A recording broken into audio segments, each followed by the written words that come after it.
this is a pretty game.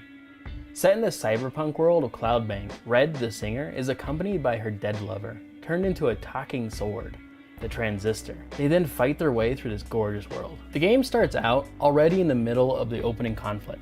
Red has lost her voice, and the man lying dead in front of her has a transistor sticking out of his chest. As she stands there, it begins to speak. Come on, pull. The game quickly reveals that Red survived an assassination attempt and that they need to flee. On their way of getting the fuck out of there, the process sent by the main baddies, the Camarada, attack them. Now, to not go into too many spoilers, I'll just say, from there, Red must journey to set shit right.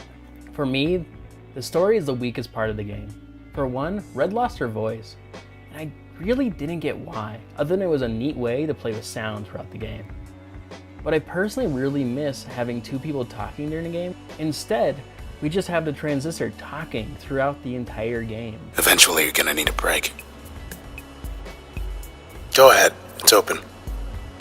Pretend I'm not here. And I personally really miss having two people interacting with each other. Secondly, because the story is told in a kind of monotone form, I felt detached from the main story. And in the end of the game, I didn't really care about really anything that was happening, or really understand what the hell was happening anyways. When you speak, I hear silence. Transistor is a game that can't be looked at without talking about the music and sound design.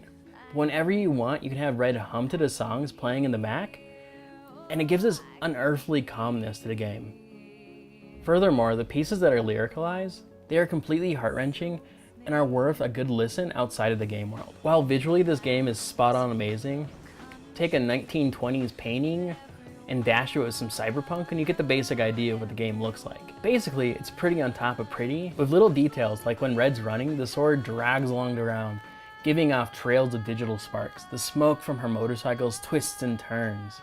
Visually alone, this game is something to stare at. As for the gameplay variety, there's the main story campaign that takes about 6 to 8 hours, and then there's these side test missions. But everything is based on the same main mechanics. It works as a strategy RPG played in a kind of real-time style world that can be paused and planned. Basically, you have a group of moves set to each button. Each move takes up a certain amount of time at the bar at the top. From there, you move around and plan out how your actions will play out within that time limit. But to make it exciting, not all the actions work as planned, and you have to learn which enemy types work with different movesets. When looking at the movesets, you have to look at customization. Movesets called function have an active ability, an upgrade ability that can be placed on an active ability of another function, then a passive ability that can be placed on Red herself. So working out the best build is completely personal and customizable. To make it so you need to change around the functions, there's a hidden backstory to each function that unlocks when it's used in one of the 3 ways. In most RPGs, when you level up, you get stronger.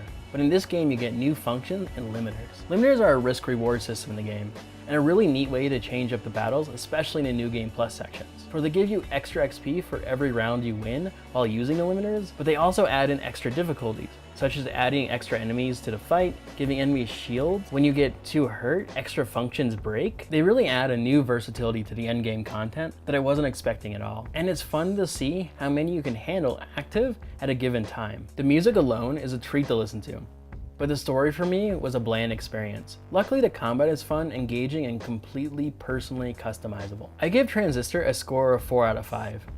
Give it a try, it's completely worth it and a great addition to the PS4 RPG catalog.